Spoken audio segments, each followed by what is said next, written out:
Nay? Iho, alika dito, tulungan mo ako. Maraming kalakal dito. May balita ka na ba tungkol sa anak ko?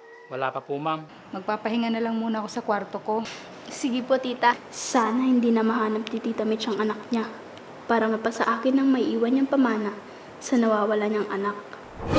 Sigurado ka ba na siya yun? Baka kamukha lang niya. Hoy, ano ginagawa mo yan? Magnanakaw ka, no? Hindi po kuya. Umalis ka dito, baka nakawan mo kami.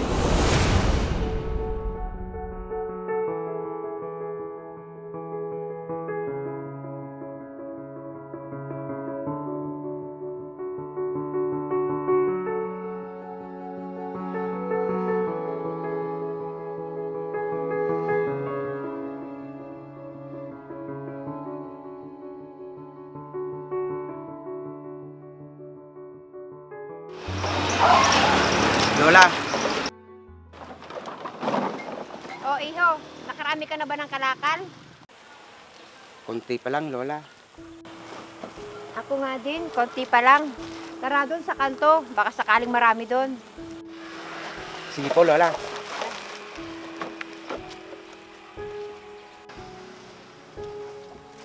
Kuya, pakiayos na lang itong host kasi aalis na ako. Sige po, ma'am. Ako na bahala.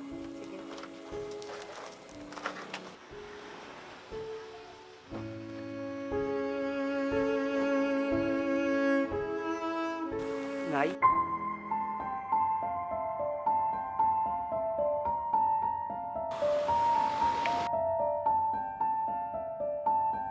Iho, alika dito, tulungan mo ako. Maraming kalakal dito. Parang si nanay yun na. Sige po, Lola.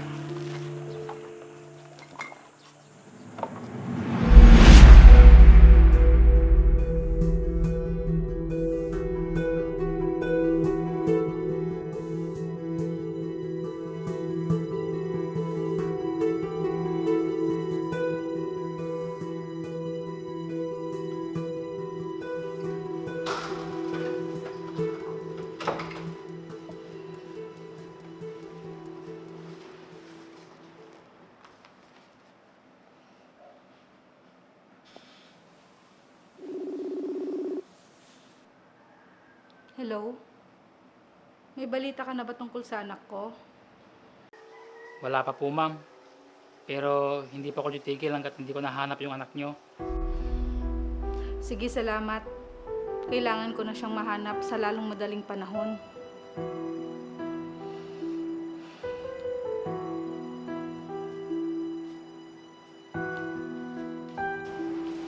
Tita, andyan na po pala kayo. Oo, kararating ko lang. Kumain na po ba kayo? May niluto po ako para sa inyo. Talaga, Iha? Pero mamaya na lang ako kakain. Magpapahinga na lang muna ako sa kwarto ko.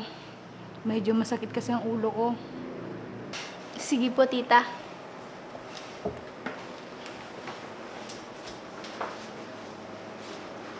Sana hindi na mahanap ni Tita Mitch ang anak niya. Para mapasa akin ng may iwan niyang pamana sa nawawala niyang anak.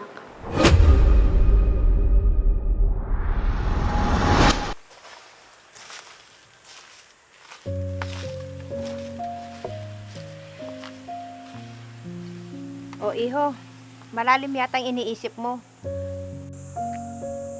Hindi po, Lola. May bagay lang po akong naalala. Ano naman ang naaalala mo? Si nanay po kasi. Nakita ko siya kanina. Pero bigla siyang nawala. Sigurado ka ba na siya yun? Hindi nga po. Baka kamukha lang niya. Baka nga. Kung siya man yun, bakit di mo siya pinuntahan kung saan mo siya nakita kanina? Tama si Lola. Bukas, puntang ko nga siya.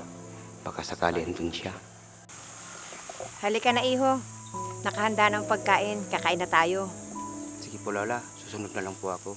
Sumunod ka kaagad, ha? Opo.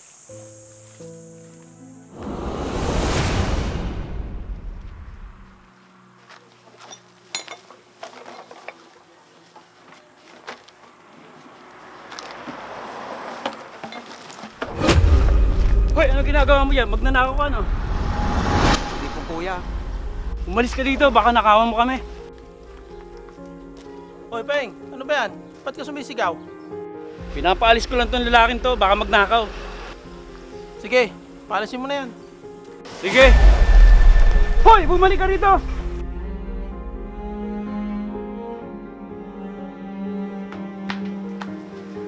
O iho, saan ka nang galing? Kanina pa kita hinahanap. Doon lang, Lola.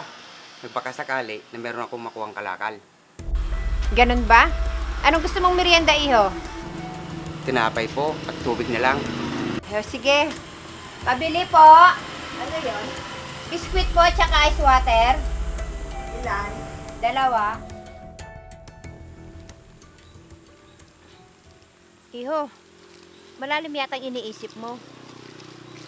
Kasi po, Lola, pinuntong ko po yung lugar kung saan ko po nakita si nanay. Nakita mo siya? Hindi nga po. Bigla po akong sinitayan yung dalawang nagbabantay. Kaya bigla akong umalis. Iho, kung talagang nanay mo yun, sa tagal ng panahon, bakit hindi ka niya hinanap? Hindi ko po alam, Lola. Baka hindi niya ako mahal. Huwag kang mag-alala, Iho. May tamang panahon. Magkikita rin kayo ng nanay mo. Matagal ko na po siyang hinihintay. Simula nung bata pa ako. Naiintindihan kita, Iho. Mahal ka din ng nanay mo. Baka hindi mo lang alam, hinahanap pa rin niya. Tara na po, Lola. Bibinta na natin mga kalakal natin. O sige, para makapagpahinga na rin tayo.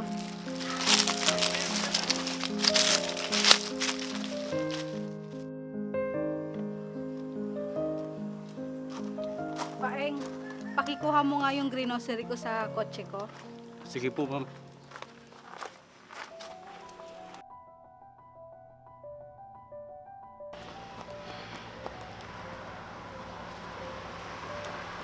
Piolo?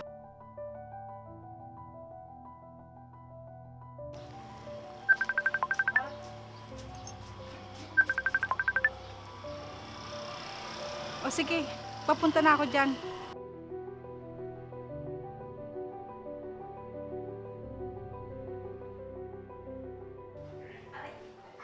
Hello, girl. Oo, papunta na ako. Pasensya ka na kung natagalan. Inantay ko pa kasi si tita na dumating.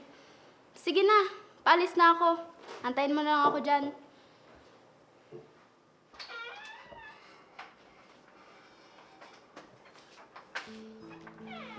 Rysel?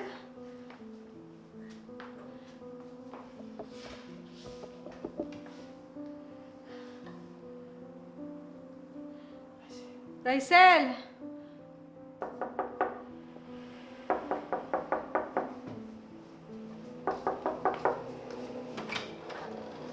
O, Mare, liga tuloy ka. Upo ka.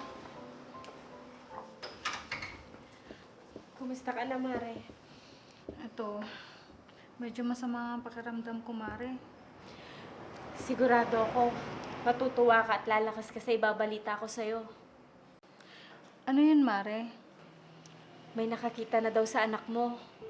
Talaga? Nasaan daw siya ngayon?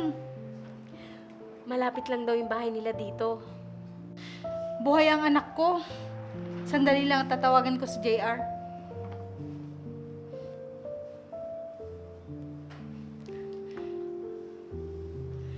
Hello, JR. Alam mo na ba na may nakakita sa anak ko? Opo, ma'am. Sa katunayan, pupuntahan ko na po siya ngayon. Sige, mabuti naman. Magkikita na kayo ng anak mo. Kaya, Mare, magpagaling ka na. Sana nga, gumaling na ako, Ruby. Bakit hindi ka magpadala sa ospital at doon ka magpagaling? Hindi na. May sarili naman akong nurse at dito na lang ako magpapagaling. Ikaw ang bahala. Kailan ko kaya mayayakap ang anak ko? Sigurado ako, sa lalong madaling panahon, mayayakap mo na yung anak mo. Ay, salamat naman at may nakahanap na sa kanya. Sa tagal ng panahon na paghahanap natin sa kanya, mabuti na lang at may nakakita na sa kanya.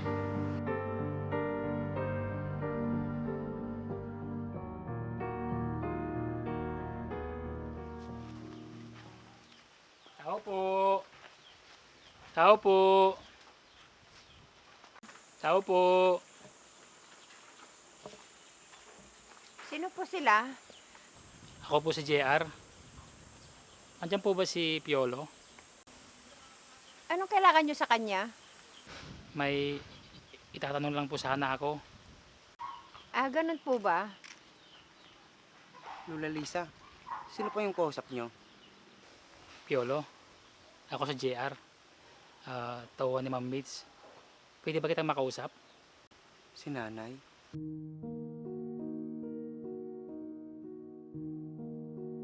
Oo. Matagal ka nang pinapahanap sa akin.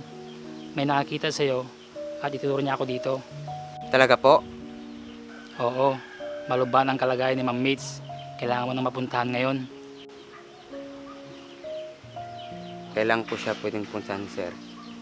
Kung gusto mo, ngayon na, sumama ka sa akin. Sige po. Lola Lisa, pwede niyo ba akong samahan? Sige, Piolo. Tara. Sige, magbibis lang kami.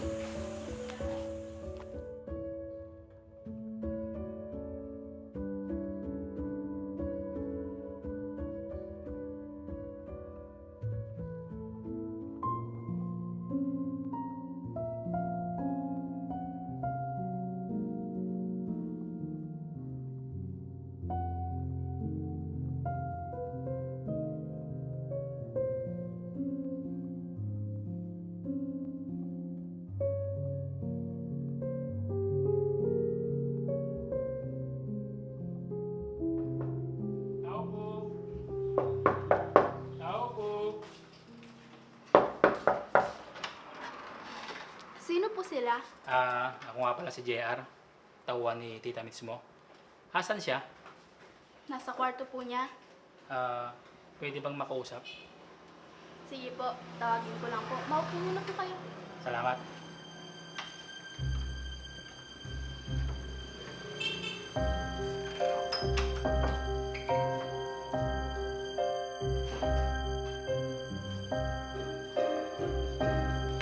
JR? Ma'am Mitz, nandito po yung anak niyo. Si Piolo. Anak? Piolo? Ikaw na ba yan? Nay, Anak, matagal na kitang hinahanap. ako rin po. Matagal po akong naghihintay sa inyo sa simbahan. Lagi po akong pumupunta doon. Baka sakali na bumalik po kayo doon. Nay, siya po si Lola Lisa. Siya po nakikita sa akin at inalaga niya po ako. Aling Lisa, salamat po sa kabutihan ninyo. Mabuti na lang po at kayo ang nakakita sa anak ko. Walang anuman po. Itinuring ko na pong anak si Piolo. Mahirap man po kami, pero hindi ako nagdalawang isip na kupkupin si Piolo. Salamat, Aling Lisa. Hindi ko po akalain na mahanap ko pa po si Piolo. Paano yan, Ma'am Mitz? Alis na po ako. Piolo, si mama mo, alagaan mo. Salamat po. Sige, JR. Tawagan na lang kita. Salamat pala sa pagdala mo sa anak ko. Sige po, Ma'am Mitz. Alis na po ako.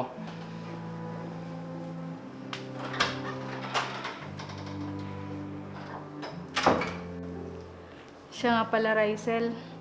Siya ang pinsan mong si Piolo. Ako pala si Piolo.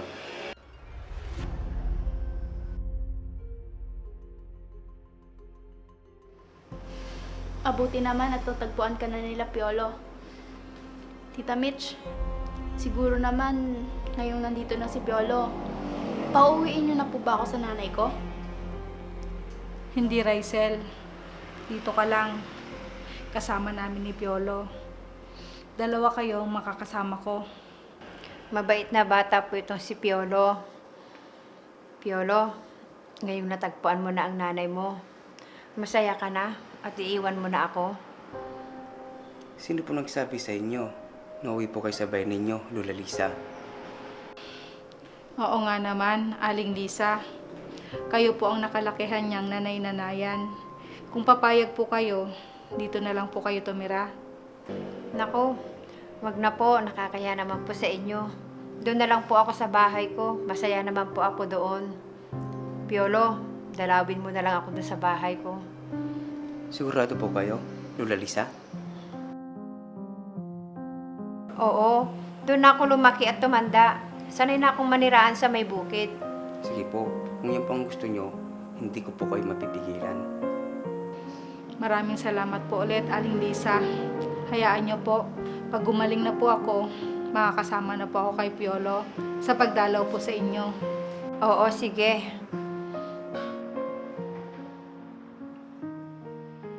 Nanay, nasan ka na?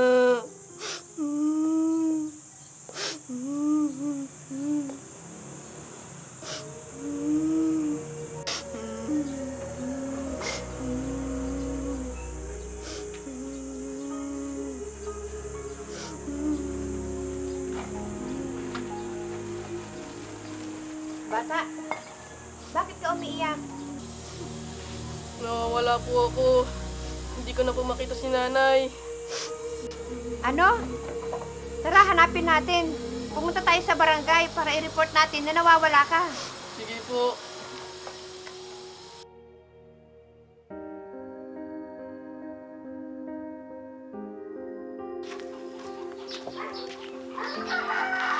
Doon ka muna sa bahay ko tumuloy habang wala pa balita sa nanay mo.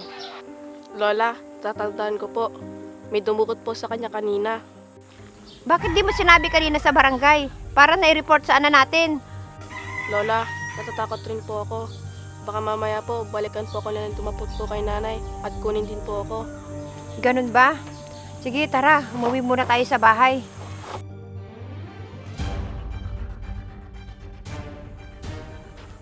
Kenneth, Kaya Piolo. La, nandito na po si Kipiolo! salamat Kenneth. O, iho. Lola Lisa, mano po. Lawang ka ng Diyos. O, Piolo, kala ko ba sa isang araw ka pa dadalaw dito? Lola, hindi na po ako makapaghintay. May babalita po ako sa inyo na Kenneth. Ano po yun, kuya? Oo nga, iho. Ano naman yung sorpresa mo sa amin? Lola, lipat na po ako ng tirahan dahil nakabili na po ako ng bahay nyo. Talaga? Paano na tong bahay ko? Lola, bahay nyo pa rin yan. Hindi mawawala yan. Lilipat lang kayo sa mas maayos na bahay. Ang bait niyo naman po, Kuya Piolo. Kenneth, pag-aaral na kita susunod na pasukan sa private school. Talaga po, kuya. Kaso po, mayayaman lang po nag-aaral lang po doon. Oo nga naman, Piolo. Baka manibago si Kenneth doon. Mas matuturuan po siya ng mabuti doon. Salamat, anak. At hindi ka nakalimot sa amin. Lola, hindi ko kayo kayang pabayaan. Ang turo niyo sa akin, huwag madamo sa kapwa. Tama ka, iho. Ang tunay na kayamanan ko ay kayo, Lola.